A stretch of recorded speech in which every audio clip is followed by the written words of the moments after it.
Duela 2 urte hasi nintzen gizarte antropologiako masterra egiten eta hasieratik argi eduki nuen nire ikargaiak genero ikuspegia eta bertsolaritza uztartuko zitula nolabait. Hasi nintzen gai horren ingurun zeuden lanak aztertzen eta ikusi nuen bazeola gai bat askotan aipatzen zen arren inorrek heltzen ez ziona eta justu umorean zen.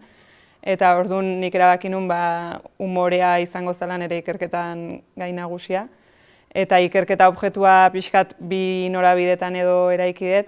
Batetik saiatu naiz aztertzen genero sistemak nola markatzen duen erabiltzen dugun umorea, eta bestetik umorea bera ere nola erabili daitekeen genero sistema markatutako horri erresistentzia egiteko edo batzutan transgreditzeko ere bai. Eta orduan pixkat bi norabide horietan eraiki dut ikerketa objektua. Eta saiatu naizena defenditzen nolabait izan da, gaur egun plazaz plaza daun umore hegemoniko eta maskulino horretaz gain, beste umore mota bat edo umore mota batzuk sortzen nahi diala. Nik umore mota hauei bazterreko umoreak edo umore subertsiboak deitu diet, eta pixkat horren ingurun nindet lana. Bai erabaki nula printzipioz lehenengo oinarri teoriko bat edo jartzea, lan honek hori zeukan helburu eta alde hortatik gustora nago.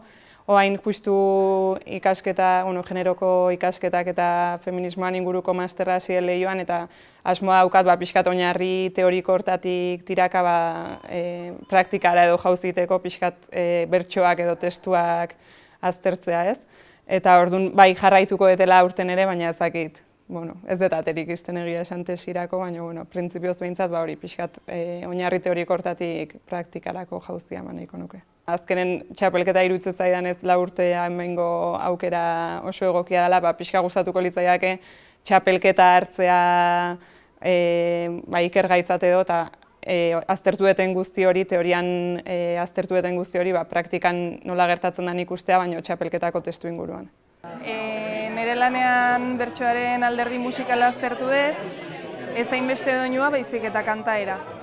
Doinu bat nola kudeatzen den batean, osartuko lirake ozentasuna, abiada, timbrea, apaindurak, intonazioa eta guzti horiek kantaeraren parametroak dira eta nik hor jarri dut fokoa. Oihartzungo 6 bertsolari hartu ditut, 6 sujetu eta belaunaldi desberdinetakoak eta haien grabaketak aztertu ditut. Eta nahiz eta bertsolari bakoitzak bere kantaera propioa izan, azaldu nahi izan dut horrek testu inguruarekin zerikusia duela. Eta jendartean eman diren hainbat aldaketak aipa genitzake sekularizazioa, teknologizazioa, bertso munduaren formalizazioa, bertsolariei eragin egin diela, bereziki haien mundu sonoroa, estetika eta gaitasunak aldatu direla. Eta adibide konkretu batzuk aipatzearren, entonazioak temperaziora jo du, tempoa mantxotu egin da, apaindura mota batzuk desagertu egin dira, grupetoak, vibratoa, eta timbrean ere aldaketak nabaritu ditut. Eta hori, motxean saiatu naiz bertsolariek zer egiten duten eta zergatik gertatu den azaltzen. Ni musikaria naizen aldetik, alderdi musikala interesatzen zait, iruditzen zitzaidan doinuak jabaztuela presentzia bat, behintzat bertsolarien artean, eta doinuan nola eman, gian nolakotasun horri zentraltasuna ematea ez zegoela soberan. Pentsatzen dut etorkizunean ni behintzat jarraitzeko gogoa badet, baina izan beharko duela alde batetik bertsolariekin eurekin kontrastatuta egindako lana, kontraste hori gabean kamotzago nire lana, baina denbora faltagatik urtebeten egin behar nuen ez dut burutu. Eta bestetik hizkuntzalariren batekin eta pertzepzioan ere aditua den norbaitekin osatu beharko da. Nire lanean hitzak ez ditut kontuan hartu, baina musika hitzarekin batera doa. Orduan nik uste hor gako gehiago ateralko ditugula. Nire ikergailea Xabier Lete izango da eta bere diskografiaren azterketa literario egiten nahi naiz. Bertsoak sekulako eragina eduki du Leteren poetikan eta Leteren letrek eta doinuek ere sekulako eragina izan dute bertsolaritzan.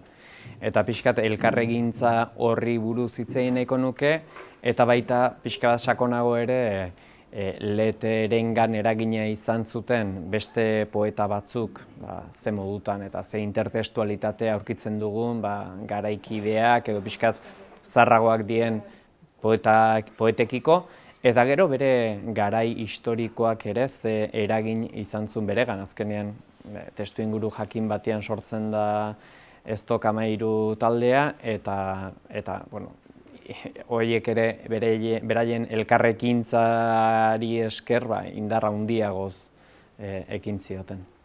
Bueno, ez dut hipotesi nagusirik, egia esan metodologia zehazten nahi naiz eta letratan zer begiratu erabakitzen. Azken finean, bere letrak ikuspegi oso desberdinetatik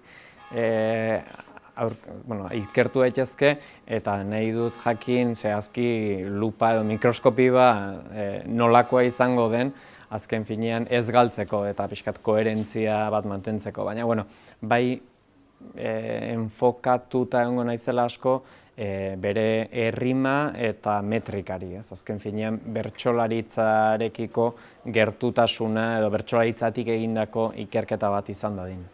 Hasiera batean egin dutena da bere originalki bereak dien letrak analizatzetik hasi, ondoren ikertuko ditut segurazki bereak dien itzulpenak, Xabier Letek Braileen eta lan pila bat ditu itzuliak, eta baita ere Xabier Leteren letrak interpretatu dituzten beste artistak ere aztertuko nituzke. Azterketa hortaz gain nahiko nuke elkarrizketak egin zuzenekoak bera pertsonalki ezagutzen zuten eta behakin lan egin duten pertsonei kontestu hori hobeto jasotzeko eta zenbait letrekin eduki ditzakedan dudak edo argitze aldea ere. Txiki-txikitan amak Xabier Leten kantak abesten zizkian eta nire lehenengotako CD-ak, kasetean ez dut uste dakatenek, Xabier Letenak izan dira. Eta egia esan oso niria izan da, eta badakator arantzatxo bat, sekulan azela bere kontzertu batera ere jun, eta herrikidea izan da, amorru pixka bat ematen du, ez? Eta uste dut, garai politiko eta gizartearen nolakotasunagatik baitare hor gelditu dela limbo arraro batean, eta nahi dut nire ustez poetikoki dagokion lekuan jarri. Urtebete edo 2 urtez nabil lanean proiektuarekin, orain tesi lanean nabil. Tesiak hartzen du pixkat bat-batekotasuna eta artea. Beraz, bertsolaritza hor dago eta bertsolariari alor bi eman dizkiote tesiaren barruan, baina era berean pintura, sinema eta beste ahozko improvisazio, zein bisualak diren improvisazioari ere lekua eman diote tesian, bere pasarteak dituzte. Eta, proiektu luzea izango da, behintzat 4 urtez, alde batetik idatzizkoa daramat, eta beste aldetik alde bisuala edo nolabait praktika, eta praktika horrek oholtza deituriko proiektu baten oinarritzen da, zein orain ja urtebete eta erdi daramagu horrekin, eta beste bertsolari batzuekin batera lanean ari gara hortan. Proiektuan nirea da, baina beti lankidetzan beste bertsolari batzuekin. Baditute pare bat ideia hor eta pare bat hipotesi, baina behar bada agian bat-batekotasuna presentziarekin zerikusia daukala eta prehistoriatik datorkigun gaitasun badela, besteak beste, prozedura ere izan daiteke, eta horretan modu desberdinak daude, estilo desberdinak eta forma desberdinak hori garatzeko.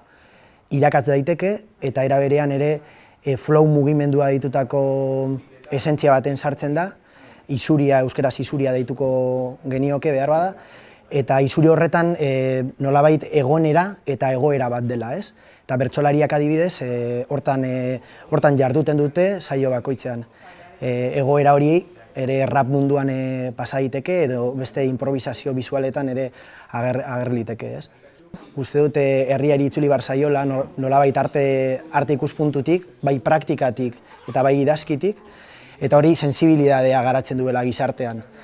Beraz, ikerkuntza lehendabizi. Eta bigarrena, ez dakit, arrazoia izan daiteke be, gustora nagola, ez?